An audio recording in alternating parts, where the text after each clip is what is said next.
Welcome student, स्वागत है आप सबका एक फ्रेश वीडियो के अंदर, फ्रेश एपिसोड के अंदर। आप पढ़ रहे हैं के सर के साथ। अपन पढ़ रहे हैं साइंस 8th क्लास का हिंदी मीडियम का चैप्टर पढ़ रहे हैं। अपन फर्स्ट चैप्टर चल रहा है कृषि मैनेजमेंट, कृषि प्रबंधन पढ़ रहे हैं। उसका कुछ टॉपिक चल रहा है कृषि पद्धतियाँ करके, जिसके अंदर 7 चरण थे और 5 चरण मैं ऑलरेडी दूसरे वीडियो के अंदर पढ़ा चुका हूं, तो वो जाके देख लीजिए आप। अभी मैं छठा और 7वां चरण पढ़ने वाला हूं। छठा है आपका कटाई और 7वां होगा आपका भंडारण वाला। तो चलिए शुरुआत करते हैं। व्हाइट बोर्ड पर आ जाइए, उसकी तरफ आपसे एक्सप्लेन करके बताता हूँ। तो छठा आता है आपका कटाई। कृषि पद्धतियाँ मैंने टॉपिक डाल दिया है ऊपर। कटाई का छठा टॉपिक है। फसल के पक जाने के पश्चात किसान द्वारा फसल को काटना कटाई कहा जाता है। जब फसल पक जाती है, फसल पूरी तरह से पक जाते हैं, कोई भी कच्ची फसल नहीं होती है, हरी फसल नहीं होती है, पूरी तरह से पक के सूखने वाली होती है। मेजरली सूखी नहीं होती है लेकिन सूखने वाली होती है, तभी उस फसल को क्या किया जाता है, काट लिया जाता है। और उसी मेथड को क्या बोलते हैं, उस चरण को क्या बोलते हैं, कटाई बोलते हैं। कटाई 2 तरीके से होती है। उसके 2 तरीके हो सकते हैं। पारंपरिक, पहले जो कटाई की जाती है वो सिर्फ दरिते से मतलब दातरी, इस तरीके का एक क्या बोलते हैं उसको, आधुनिक हथियार बोल लो आप, या फिर एक क्या बोलते हैं, मेरे को वर्ड नहीं आ रहा है, ठीक है, एक टूल्स बोल रहे हैं, ठीक है, टूल्स है एक, जिससे दराती बोलते हैं, दातड़ी भी बोलते हैं। उससे क्या होता है, उस कढ़ाई की जा सकती है। वो हो गया पारंपरिक method. And second method is आधुनिक। आधुनिक मतलब आजकल जो किया जाता है हार्वेस्टिंग, मतलब ट्रैक्टर के आगे हार्वेस्टर लगा होता है, पीछे हार्वेस्टर लगा होता है और एक साथ में पूरी की पूरी फसल को काट दिया जाता है, ठीक है। तो ये मॉडर्न वे हो गया, क्योंकि आजकल फसल कोई भी दातरी से नहीं काटता, इतना टाइम कोई लगाता है, तो मॉडर्न वे टेक्नोलॉजी आ गई है तो उसका यूज़ किया जाता है। तो उसके बाद क्या होता है, जब कटाई कर दी जाती है तो फसल को क्या करते हैं, उसी फील्ड के अंदर सुखा देते हैं। उस फील्ड के अंदर उस फसल को काटने के बाद तुरंत उसके बाद बीज नहीं निकाला जाता है, उसको थोड़े दिन के लिए सूखने दिया जाता है, उसको ड्राई किया जाता है।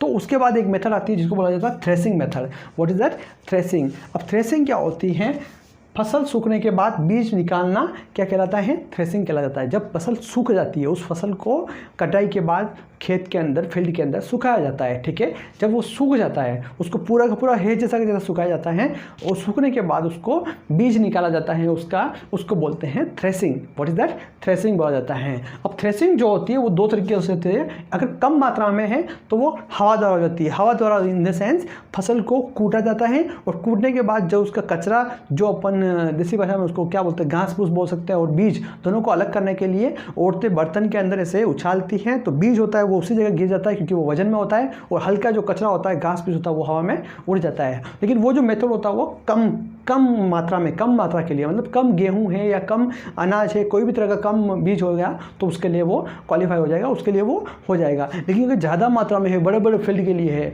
तो वो कब तक उस चीज़ को करेंगे, कब तक वो एक एक थोड़ा थोड़ा बर्तन में लेके करेंगे। तो उसके लिए मेथड होता है थ्रेशर मशीन द्वारा। मशीन के अंदर किया जाता है, मशीन के अंदर बहुत सारा अनाज जो होता है, बहुत सारा बीज एक कुछ ही टाइम में 2-3 घंटों के अंदर निकल जाता है। लेकिन अगर पारंपरिक तरीके से करेंगे आप हवा के द्वारा, तो कितने दिन, महीने लग सकते हैं, ठीक है। तो ये तरीके हो गए थ्रेसिंग के। अब अगला बात आता है भंडारण का। भंडारण क्या होता है, जब कटाई व थ्रेसिंग के बाद अनाज को एक जगह एकत्रित करते हैं, इसको अपन क्या बोलते हैं, भंडारण। फसल को कटाई कर लेते हैं, थ्रेसिंग, बीज निकाल देते हैं, तब सारा बीज जो होता है उसको अलग अलग मेथड से, जैसे बोरी के अंदर भर के, किसी कट्टे के अंदर भर के, अंदर डब्बों में भर के, बड़े बड़े बॉक्सेस के अंदर भर के एक भंडारण गृह में इकट्ठा किया जाता है, तो उसको बोलते हैं भंडारण। क्या बोलते हैं, भंडारण। भंडारण के अंदर एक चीज़ आती है, एक डेफिनेशन आती है, जो अपने एग्जाम के अंदर भी पूछी जाती है, डेफिनेटली बोर्ड एग्जाम में पूछी जाती है। साइलो, साइलो एक वर्ड होता है। साइलो होता है अधिक अनाज के भंडारण के लिए मंडी में बड़े भंडार गृह होते हैं, जिसे साइलो कहते हैं। अब मंडी के अंदर आप देखोगे तो बहुत सारे लोग अनाज बेचने जाते हैं, तो वहाँ पे अनाज इकट्ठा करने के लिए बहुत बड़ी बड़ी जगह की ज़रूरत होती है, क्योंकि वहाँ एक किसान नहीं आता है, हज़ारों के इंसान आते हैं और अपना सारा का सारा, या फिर अपनी ज़रूरत के बाद जो बच जाता है उसको, गेहूँ को या अनाज को, जो भी होगा उसको बेचते जाते हैं।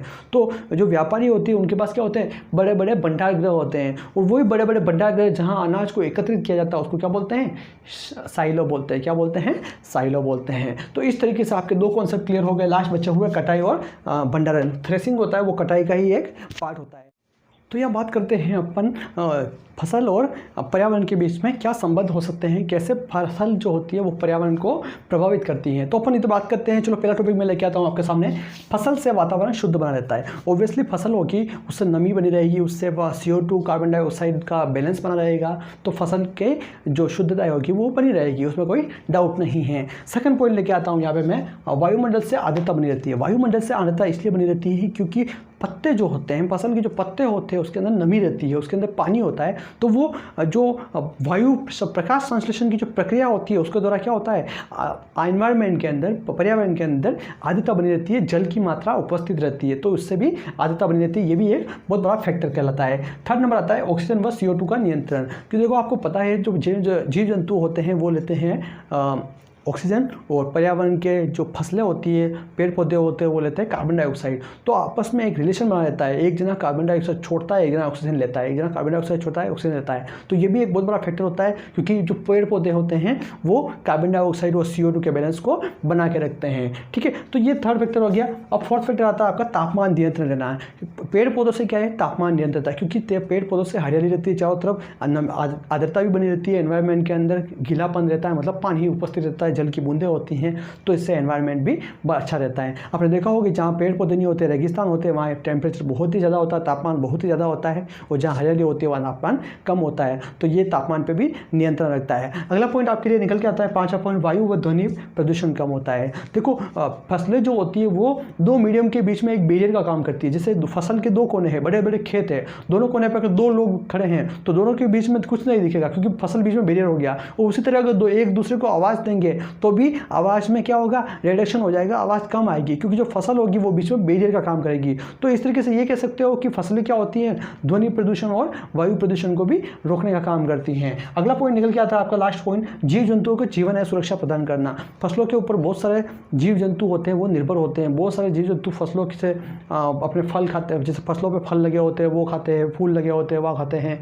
या फिर उनको जीवन भी मिलता है। मतलब जब फसलें होती है तब कुछ टाइम तक वो अपनी जो घर होता है वो वहीं बना लेते हैं, ठीक है, बिल बना लेते हैं फसलों के बीच में, तो ये उनका एक सर्वाइवल पॉइंट हो जाता है। तो इस तरीके से उनको जीवन व्यापन के लिए भी जगह मिल जाती है। तो ये मेजर फैक्टर हो गए पर्यावरण के जो जीव जंतु होते हैं उनके बीच में और फसलों के बीच में। ठीक है, तो इस तरीके से आपका ये चैप्टर कंप्लीट होता है। ये चैप्टर को पूरा मैंने पढ़ा दिया है। इस चैप्टर के सारा कॉन्सेप्ट आप जाकर देख लीजिए। अगर पसंद आया तो वीडियो को लाइक शेयर चैनल और सब्सक्राइब जरूर करने का। धन्यवाद।